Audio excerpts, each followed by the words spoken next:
शिक्षाओं का अनमोल ये खजाना हर दिल पे लिख दिया है, हर दिल पे लिख दिया है जिंदगी का अफसाना। अमूल्य रतन, अमूल्य रतन, अमूल्य रतन। ये श्रृंखला सर्व आत्माओं के पिता परमात्मा शिव के द्वारा उच्चारित महावाक्यों के संकलन पर आधारित है। ओम शांति। बॉलीवुड स्टूडियो द्वारा प्रस्तुत अमूल्य रत्न में आप सभी का हार्दिक स्वागत है। कहते हैं अंतर्मुखी सदा सुखी। अंतर्मुखता अंतर जगत की वो यात्रा है जो न केवल हमें मंजिल तक पहुंचाती है, अपितु रास्ते में आने वाले तमाम अवरोधों से निपटने की शक्ति व समर्थी भी प्रदान करती है। परंतु आजकल के बाह्य मुक्ता की चकाचौंध में, सुख व साधनों में हम अंतर्मुखता के आनंद को कहीं पीछे छोड़ आए हैं। अंतर्मुखता की गहराई को आज हम ईश्वरीय महावाक्यों द्वारा समझेंगे और इन महावाक्यों के स्पष्टीकरण के लिए हमारे मध्य हैं प्रजापिता ब्रह्मा कुमारीज ईश्वरीय विश्वविद्यालय के वरिष्ठ राजयोगी शिक्षक आदरणीय राजू भाई साहब। फिर सब आपका आज के एपिसोड में बहुत बहुत स्वागत है। ओम शांति। फिर सब आज हम बात करेंगे 9 अक्टूबर 1981 के महावाक्यों पर, जिसका टॉपिक है अंतर्मुखी ही सदा बंधन मुक्त और योग युक्त। फिर सब परमात्मा कहते हैं कि बाप दादा ने हर एक बच्चे की 2 बातों की विशेषता देखी। एक बात, मुक्त कहाँ तक हुए हैं। दूसरी बात, जीवन मुक्त कहाँ तक हुए हैं। जीवन मुक्त अर्थात योग युक्त। फिर सब मुक्त, जीवन मुक्त, योग युक्त, तीनों शब्दों को थोड़ा स्पष्ट करें। पहले हम सबको अनेक प्रकार के बंधनों से, अनेक प्रकार के बुरे संस्कारों से अपने को मुक्त करना है जी। जब हम इन सब बातों से मुक्त हो जाते हैं, सब बंधन हमारे कट जाते हैं, तो जीवन में रहते जीवन मुक्त स्थिति का अनुभव करते हैं जी। और जब जीवन मुक्त माना बिल्कुल बंधन मुक्त हो जाती आत्मा, तो सहज योग युक्त बन जाती, परमात्मा को सहज याद कर सकती है। योग न लगने का कारण, योग में मेहनत लगने का कारण है जीवन मुक्त स्थिति नहीं है। जीवन कहीं न कहीं किसी न किसी बंधन में बंधी हुई है। इसलिए परमात्मा हम सबको कह रहे हैं, पहले मुक्त बन जाओ। जहाँ जहाँ भी बंधन है, रस्सियाँ हैं, उनको काटो ज्ञान योग की कैंची से। जब वो ज्ञान योग की कैंची से बंधन कट जाएंगे, आत्मा मुक्त हो जाएगी, तो इस जीवन में रहेगी, जीवन से नहीं चली जाएगी, लेकिन शरीर में रहते हुए, जीवन में रहते हुए मुक्त स्थिति का अनुभव करेगी। और मुक्त स्थिति है तो परमात्मा के साथ सहज कनेक्शन जुट सकता है जी। इसलिए परमात्मा इस तीनों शब्दों को मिला रहे हैं, पहले मुक्त, फिर जीवन में रहते मुक्त, फिर योग युक्त। बिल्कुल। परमात्मा कहते हैं कि बाप दादा के पास भी बच्चों के मन के संकल्प की हर सेकंड की रेखाएं स्पष्ट दिखाई देती हैं। रेखाओं को देख परमात्मा ने मुस्कुराते हुए विशेष एक बात का चित्र देखा, जिस चित्र में 2 प्रकार के लक्षण देखे। एक, सदा अंतर्मुखी, जिस कारण स्वयं भी सदा सुख के सागर में समाये हुए और अन्य आत्माओं को भी सदा सुख के संकल्प और वाइब्रेशन द्वारा, वृत्ति और बोल द्वारा, संबंध और संपर्क द्वारा सुख की अनुभूति कराते हैं। जब हम अपने आत्मिक स्वरूप में स्थित रहते हैं जी। तो आत्मा अंदर देखना, अंदर की यात्रा उसकी शुरू होती है, जिसको हम अंतर यात्रा कहते हैं। जी। और जब आत्मा अपने अंतर्मुखता में अंदर को देखना शुरू कर देती है, अपने स्वरूप को देखती है, अपने स्वधर्म में स्थित होती है, तो उसको कहते हैं अंतर्मुखी। और अंतर्मुखी अंदर का जो मुख है, आत्मा का मन, उस मन पर जिसका कंट्रोल आ गया, मन के संकल्प भी अगर इधर उधर चल रहे हैं, कई बार हम कहते हैं हम तो मौन में हैं, मुख बंद कर लेते हैं, बोलते नहीं हैं, लेकिन मन के अंदर अनेक प्रकार के विचार चलते रहते हैं, तो उनको भी अंतर्मुखी नहीं कहा जा सकता। वो भी अंतर्मुखी सदा सुखी नहीं रह सकता। इसलिए परमात्मा कहता है मन का जो मुख है, जो उसके अंदर संकल्प बोल चलते रहते हैं, अंदर अंदर बोलते रहते हैं, उसको भी अंतर जा करके उसको स्टॉप करो जी। तो अंतर्मुखी बन गए, बिल्कुल एकाग्रचित हो गए, तो अंदर की स्थिति सुख स्वरूप स्थिति है और उस सुख स्वरूप स्थिति का वाइब्रेशन फैलेगा, उससे सेवा होगी, आपके द्वारा जो देखेगा, आपको आपके साथ जो मिलेगा, उसको बड़े अच्छे वाइब्रेशन, सुख के वाइब्रेशन आएंगे। जी। इसलिए अंतर्मुखी सदा सुखी। तो हम्म। परमात्मा के पास बहुत अच्छी तरह से संकल्पों की रेखाएं दिखाई देती हैं। संकल्प कैसे चल रहे हैं, कितना अंतर्मुखी हैं। परमात्मा उन रेखाओं को चेक कर रहा है। ऐसे नहीं मुख का मौन है, मुख बंद है, मौन में है, लेकिन अंदर अंदर वो संकल्प इधर के उधर के विचार चल रहे हैं, एक दूसरे से अंदर अंदर डायलॉग चल रहा है। जी। परमात्मा उससे भी अंतर्मुखी बनो। ये वाला मुख तो बंद रहता है, परंतु अंदर का मुख अंदर का भी मुख बंद हो जाए, जी। तब कहेंगे अंतर्मुखी। परमात्मा कहते हैं कि दूसरे बाह्यमुखी, जो सदा बाह्य मुखता के कारण बाह्य अर्थात व्यक्त भाव, व्यक्ति के भाव स्वभाव और व्यक्त भाव के वाइब्रेशन, संकल्प, बोल और संबंध संपर्क द्वारा एक दो को व्यर्थ की तरफ उकसाने वाले, सदा अल्पकाल के मुख के लड्डू खाने और औरों को भी यही खिलाने वाले, सदा किसी न किसी प्रकार के चिंतन में रहने वाले, आंतरिक सुख, शांति और शक्ति से सदा दूर रहने वाले, कभी कभी थोड़ी सी झलक अनुभव करने वाले, ऐसे बाह्य मुखी भी देखे। अब बाह्यमुखी की भी वही गहरी परिभाषा परमात्मा सिखा रहे हैं। जी। कई बार बाह्यमुखता होती है हंसना, बहलना, ज्यादा बातचीत करना, कहते बहुत बाह्यमुखी है, बहुत बोलने वाला है। परमात्मा कहता है व्यक्त भाव भी अगर है, अंदर अंदर व्यर्थ चिंतन भी चल रहा है किसी के प्रति, तो व्यक्त भाव, व्यर्थ चिंतन, अंदर की स्थिति भी बाह्यमुखी है। जी। मैं बाहर से हम चुप हैं, कुछ नहीं बोल रहे हैं, किसी को शांत बैठे हैं, लेकिन अंदर अंदर जो विचारधाराओं की उत्पत्ति हो रही है वो भी बाह्यमुखता की है।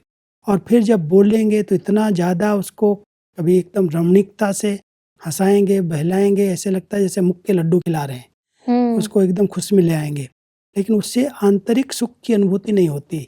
परमात्मा कहते हैं जो ऐसे बाह्यमुखी होते हैं, कभी कभी बीच में जब शांत होते हैं तो अंतर्मुखता के सुख का अनुभव होता है, लेकिन सदा काल का नहीं हो सकता। इसलिए अगर सदा काल के सुख की अनुभूति करनी है तो अंतर्मुखी रहना। बाह्यमुखता माना अंदर का जो चिंतन है उस चिंतन को भी स्टॉप करना है। जी। इसलिए व्यर्थ चिंतन भी न चले, व्यक्त भाव भी न हो, व्यर्थ बातें भी न हो और कोई भी ऐसी वातावरण भी न हो, तब अंतर्मुखी बन सकते हैं। हमारे जो चिंतन का आधार है वो व्यक्त बातें नहीं होनी चाहिए, व्यक्त संसार नहीं होना चाहिए, अपितु हमारे अंदर की स्थिति या परमात्म चिंतन होना चाहिए। स्वचिंतन करें, शुभ चिंतन करें, परमात्म चिंतन करें तो हम स्वतः अंतर्मुखी बन जाएंगे। जी। लेकिन अगर बाह्य चिंतन है, पर चिंतन है, ये ऐसा करता, वो ऐसा, बहुत सारी बातें अंदर अंदर चलती रहती हैं, ऐसा नहीं होना चाहिए, ठीक नहीं है, तो परमात्मा कहता है इस चिंतन से तो तुम बाह्यमुखता में आ गए। बिल्कुल। ये चिंतन भी स्टॉप करो, अंदर के चिंतन को शुभ बनाओ, स्वचिंतन करो, परमात्म चिंतन करो, प्रभु चिंतन करो, उसमें मस्त रहो। बिल्कुल। परमात्मा कहते हैं कि दीपावली आ रही है ना, तो बिजनेसमैन तो अपने चौपड़े देखेंगे, पुराने खाते, नए खाते देखेंगे, बाप क्या देखेंगे? बाप भी हर बच्चे के पुराने खाते कहाँ तक समाप्त हुए हैं, नए खाते में क्या क्या जमा किया है, यही चौपड़े देखते हैं। जो बिजनेसमैन, व्यापारी लोग होते हैं, वो दीपावली के दिन विशेष करके जो सारे साल का खाता बनाते हैं, बही खाता उसको बोलते हैं। सारा साल जो कमाई हुई, नुकसान हुआ, फायदा हुआ, वो सब नोट करते हैं और लास्ट में दीपावली के दिन वो पुराना खाता जैसे स्टॉप कर देते हैं, बंद कर देते हैं, और फिर नया खाता दूसरे दिन से शुरू करते हैं। जी। तो परमात्मा कहते हैं बिजनेसमैन तो दीपावली पर अपना पुराना खाता बंद करके नया शुरू करेंगे, लेकिन परमात्मा जो है वो अपने बच्चों के पुराने खाते को देखता है कि अभी तक भी कितना पुराना खाता चल रहा है, अंदर अंदर पुरानी बातें हैं, पुराने संस्कार हैं, वैसा ही बोल चाल है, वैसी बाह्यमुखता है। तो क्या आप बच्चों ने उस पुराने खाते को रोका, उसको बंद किया? जब नया जन्म हो गया तो नए जन्म के नए संस्कार, नया खाता होना चाहिए। तो इसलिए परमात्मा अपने बच्चों के उस पुराने खाते पर ध्यान दे रहे हैं।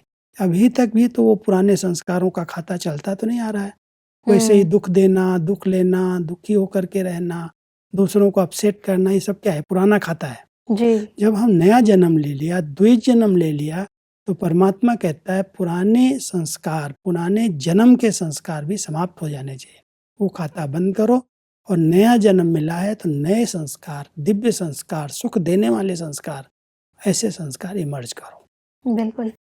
परमात्मा कहते हैं कि उद्घाटन के पहले जो भी रिबन बांधते हो या फूलों को बांधते हो, पहले कैंची से काटते हो, फिर उद्घाटन होता है। और कैंची को रखते कहाँ हो? फूलों से सजी हुई थाली के अंदर। इससे क्या सिद्ध होता है? बंधन मुक्त होने के पहले स्वयं को गुणों के फूलों से संपन्न करना है, तो स्वतः ही बंधन मुक्त हो ही जाएंगे। इतना सुंदर आध्यात्मिक रहस्य है। हाँ जी। जब कोई भवन का या कोई स्थान का उद्घाटन करते हैं तो जी। पहले एक रिबन बांधते हैं और रिबन को काटने के लिए जो कैंची होती है, कैंची भी एक बहुत सुंदर थाली में फूलों के बीच में होती है, उसको भी सजाते हैं। हाँ जी। और फिर उस कैंची से काट करके फिर अंदर प्रवेश करते हैं, रिबन को काटते हैं फिर अंदर प्रवेश करते हैं। जी। तो परमात्मा कहता है पहले अपने जीवन के अंदर दिव्य गुण, फिर ज्ञान योग की कैंची से बंधन कटेंगे। दिव्य गुण आते जाएंगे तो बंधन का जो रिबन है वो कट जाएगा और फिर आपके लिए मुक्ति, जीवन मुक्ति का द्वार खुल जाएगा जी। सतयुग में आप प्रवेश कर सकते हैं। लेकिन उसके पहले आपको जो फूलों की सजावट है, माना अपने जीवन के अंदर दिव्य गुण सजे हुए हों, फिर कैंची उठाओ ज्ञान और योग की, जो बंधन है उनको काट दो और फिर अपने नई दुनिया के लिए तैयारी करो, नई दुनिया में प्रवेश करो। परमात्मा कहते हैं कि एक तरफ स्वयं को संपन्न बनाना, लेकिन संपन्न बनने के पहले बाह्य मुक्ता के बंधनों से मुक्त होना। बाह्य मुक्ता के रस बाहर से बड़े आकर्षित करते हैं, इसलिए इसको कैंची लगाओ। यह रस ही सूक्ष्म बंधन बन सफलता की मंजिल से दूर कर देते हैं। कई प्रकार के बाह्य मुक्ता के रस हैं।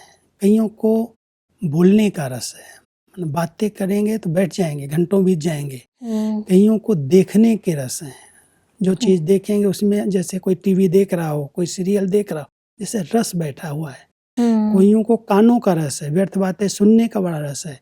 तो परमात्मा कहता है ये सब बाह्य रस कर्मेंद्रियों के द्वारा जो मिल रहे हैं, कर्ण रस बोलते हैं, मुख रस, जीभ रस, खाने पीने का रस है, सुनने का रस है।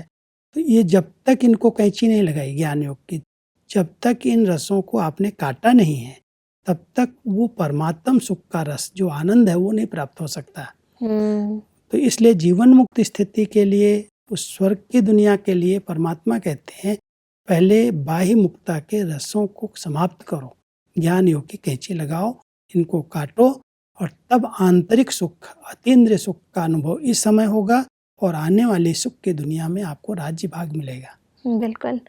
परमात्मा कहते हैं कि प्रशंसा हो जाती लेकिन प्रत्यक्षता और सफलता नहीं हो सकती, इसलिए अब उद्घाटन की तैयारी करो।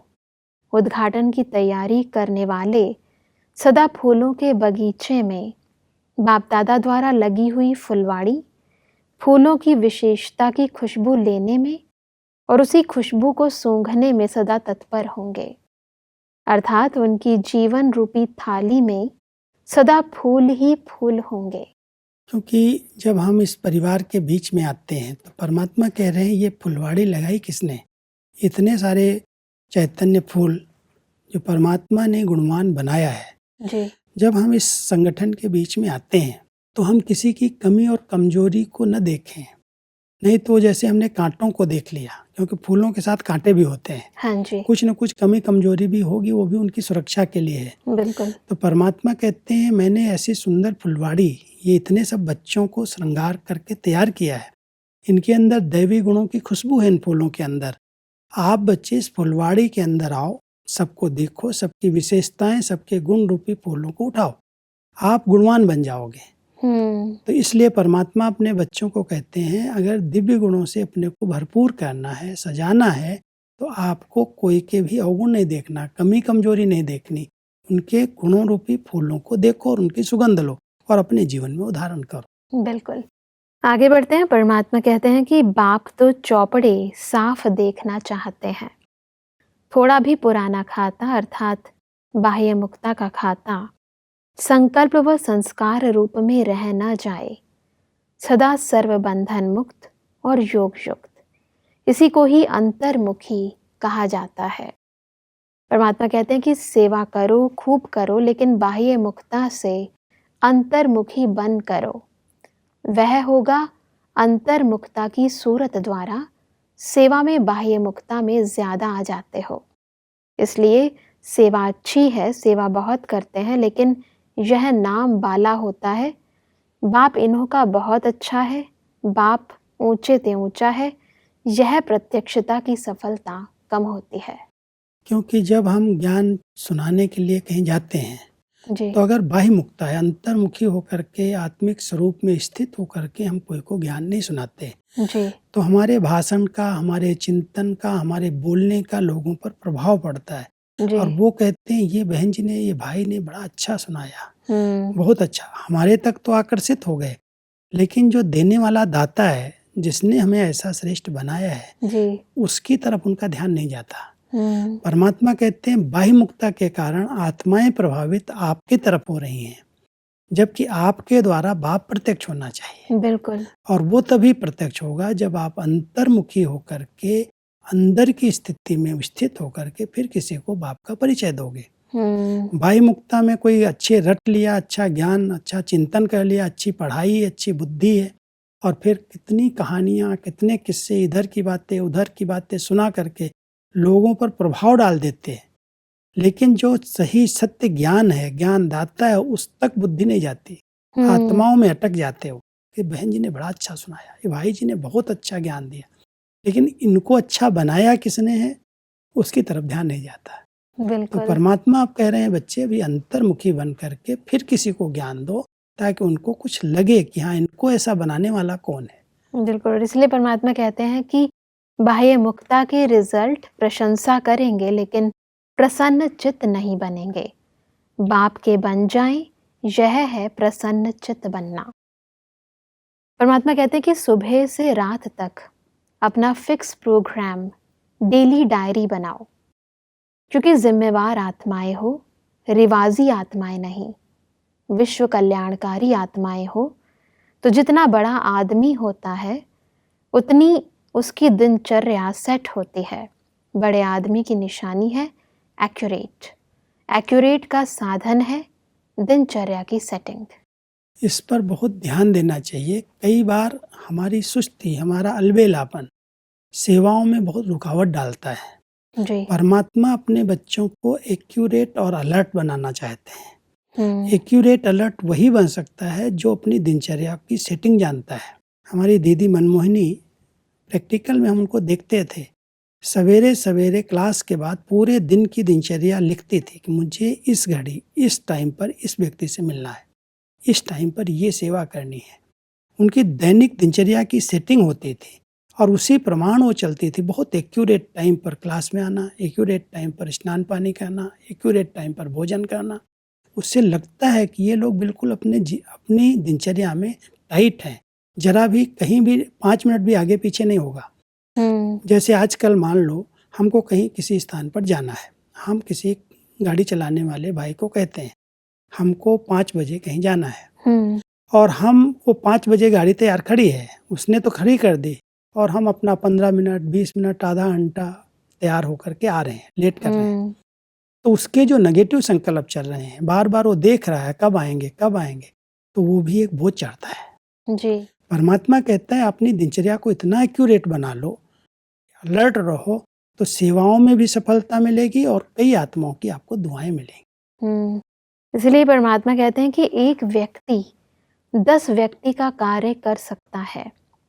सेटिंग से समय, एनर्जी बच जाती है, इस कारण एक के बजाय 10 कार्य हो जाते। परमात्मा कहते हैं कि सदा बाप के साथ, अर्थात सदा संतुष्ट। बाप और आप सदा कंबाइंड हो तो कंबाइंड की शक्ति कितनी बड़ी है। एक कार्य के बजाय 1000 कार्य कर सकते हो, क्योंकि 1000 भुजाओं वाला बाप आपके साथ है। इस बात को अगर हम ध्यान पर रखते हैं ना, क्योंकि हमारी अगर दिनचर्या सेट है, एक्यूरेट टाइम पर हम सब कुछ कर रहे हैं, तो उसमें एक शक्ति होती है, कई कार्य हम एक साथ कर सकते हैं, कोई भी कार्य पेंडिंग नहीं रहता है। और जब ये स्मृति रहती है कि हमारे साथ कौन है, सर्वशक्तिमान 1000 भुजाओं वाला बाबा हमारे साथ साथ है, तो उसके सहयोग से, उसके साथ से, उस नशे से जब हम करते हैं तो एक साथ कई कार्य किए जा सकते हैं। बाबा अपने बच्चों को इतने बड़े विश्व के परिवर्तन की जवाबदारी दे रहा है, ये कार्य आप बच्चों को करना है। तो ऐसे ही अगर सुस्त होगा, अलर्ट नहीं होगा, अलबेला होगा, लेट करेगा, तो ये सब कार्य कैसे होंगे। तो स्थूल में भी हम सबको बहुत एक्यूरेट और अलर्ट रहना है, और साथ साथ आंतरिक स्थिति बड़ी क्लीन, स्वच्छ रखनी है। जरा भी हलचल वाले अगर संकल्प होंगे तो बाबा के साथ का अनुभव ही नहीं होगा। अगर उसके साथ का ही अनुभव नहीं है तो हम कार्य में सफल कैसे होंगे। इसलिए परमात्मा कहता है, एक तो अंदर की स्थिति को बहुत टाइम टेबल को सेट रखो, और बाह्य स्थिति में भी जो आपकी सेवाएं हैं उनकी दिनचर्या सेटिंग करो, और फिर कोई कार्य करो तो एक साथ कई कार्य होंगे और बहुत जल्दी जल्दी हो जाएंगे। उसमें कभी कोई डिस्टर्बेंस नहीं होगी, कभी नुकसान नहीं होगा। सब केस में कई बार ऐसा होता है कि हम दिनचर्या को जब सेट करने लगते हैं तो हम टाइम कॉन्शियस ज़्यादा हो जाते हैं, तो ऐसे में सोल कॉन्शियस और परमात्मा की याद कहीं ना कहीं पीछे छूट जाती है, और बार बार यही सोचते हैं कि इतना टाइम हो गया, अब ये करना है, अब ये टाइम हो गया, अब ये करना है। तो उस कॉन्शियसनेस के कारण योग कहीं ना कहीं ब्रेक होता है। अगर आप प्रैक्टिकल कर रहे हैं तो जैसे आज स्नान का टाइम होता है तो आता है ना ख्याल अपने आप जाना है, नींद का टाइम होता है तो अपने आप नींद की लहर आने लगती है, उसके लिए कोई टाइम को चेक नहीं करना पड़ता है। तो परमात्मा कहते हैं, अगर आपकी अभ्यास हो गया दैनिक दिनचर्या का, आपको डिस्टर्ब नहीं करेगा टाइम, उसकी सेटिंग है पहले से, और सेटिंग के कारण उसी प्रमाण हम चल रहे हैं। ना हम अपना टाइम वेस्ट कर रहे हैं, ना दूसरों का टाइम वेस्ट कर रहे हैं। कईयों का टाइम हमारे कारण वेस्ट जा रहा है, इसलिए कार्यों में रुकावट आ रही है, सेवाओं में रुकावट आती है। लेकिन अगर हम नेचुरल दिनचर्या ऐसी बना लेते, पता होता है लोग इतने टाइम में भोजन करेंगे, इतने टाइम में रेस्ट करेंगे, तो उसी अनुसार फिर हैंडल करते हैं, चलते हैं, पता होता है उनका। तो हम टाइम कॉन्शियस नहीं होते, हम तो सोल कॉन्शियस ही हैं, लेकिन हम टाइम का कदर करते हैं, अपने टाइम को भी बचाते हैं और दूसरे के टाइम को भी बचाते हैं। जी, परमात्मा कहते हैं कि बाप का बनना अर्थात सहज योगी बनना, क्योंकि बच्चा अर्थात भाग्यशाली, बच्चे को सिवाय बाप के और है ही क्या। माँ होते हुए भी प्राप्ति का आधार बाप है। प्यार के संबंध में माँ याद आएगी, प्राप्ति के संबंध में बाप याद आएगा। योग लगाना ना पड़े, लेकिन न चाहते हुए भी एक बाप के सिवाय कोई नजर ना आए। वास्तव में आवश्यकता तो दोनों की है, माता पिता की, क्योंकि माँ के बिना पालना कौन करेगा, बड़ा कौन करेगा। तो माँ की अपनी जगह विशेषताएं हैं, लेकिन परमात्मा जब माता पिता के रूप में आते हैं, ब्रह्मा बाबा को माँ बनाते हैं बड़ी, उनमें प्रवेश करके हमको नया जन्म देते हैं, तो बाबा कहते हैं इस माँ को सिर्फ याद नहीं करो, प्राप्ति तो बाप से होने वाली है। कई लोग माँ को, ब्रह्मा बाबा को ही सब कुछ मान रहे थे, इसलिए बाबा कहते हैं नहीं, माँ तो प्यार देती है, पालना देती है, लेकिन जो प्राप्तियां हैं विनाशी वो बाप से होंगी। इसलिए आपका बुद्धि योग परमात्मा के साथ, पिता के साथ लगना चाहिए, उनसे ही आपको सब खजाने मिलेंगे। इसलिए माँ से पालना मिली, बड़े हो गए, अब अपना बुद्धि योग बाप से लगाओ, परमात्मा से जोड़ लो, तो उनसे आपको सर्व शक्तियों का खजाना वर्षे के रूप में मिल जाएगा। बिल्कुल, आज हमने बहुत ही गहराई से अंतर्मुखता की गहराई को समझा, और कैसे हम अंतर्मुखी होकर विश्व सेवा कर सकते हैं, उन विधियों को भी जाना। फिर सब स्पष्टीकरण के लिए आपका बहुत बहुत धन्यवाद। दर्शकों, आज के एपिसोड में हमने समझा कि अंतर्मुखी आत्मा सदा स्वयं भी सुख के सागर में समाई हुई रहती है, और अन्य आत्माओं को भी अपने वृत्ति, वाइब्रेशन, दृष्टि द्वारा, संबंध और संपर्क द्वारा सुख की अनुभूति कराती है। परमात्मा ने कहा कि अंतर्मुखता अर्थात सदा सर्वबंधन मुक्त, योग युक्त। परमात्मा ने कहा कि हमें बाह्य मुक्ता से अंतर्मुक्ता में आकर सर्व की सेवा करनी है, तभी हम परमात्मा की प्रत्यक्षता कर सकेंगे। दर्शकों, आज के एपिसोड से संबंधित यदि आपके मन में कोई प्रश्न है तो आप हमें ईमेल कर सकते हैं। हमारा ईमेल आईडी है amulyaratna@godlywoodstudio.org। अगले एपिसोड में एक और अव्यक्त मुरली के साथ आप सभी के समक्ष हम फिर हाजिर होंगे। तब तक के लिए लेते हैं इजाजत। ओम शांति। मुख्य सार, अंतर्मुक्ता की रिजल्ट। अंतर्मुखी अपने सुख के संकल्प, बोल, वृत्ति, वाइब्रेशन व संबंध और संपर्क द्वारा सुख की अनुभूति कराते हैं।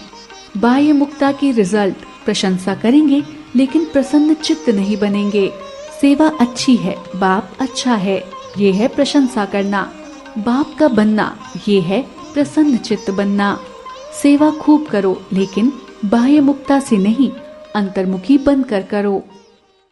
अधिक जानकारी के लिए संपर्क करें Amulya Ratan Godlywood studio, Manmohini Van, Shantivan post, Abu road 307510, district Sirohi, Rajasthan. Email ID है amulyaratn@godlywoodstudio.org। इस श्रृंखला को प्रजापिता ब्रह्मा कुमारीज ईश्वरीय विश्वविद्यालय के सेवा केंद्रों पर क्लास में नियमित रूप से चलाने के लिए गॉडलीवुड स्टूडियो से संपर्क करें।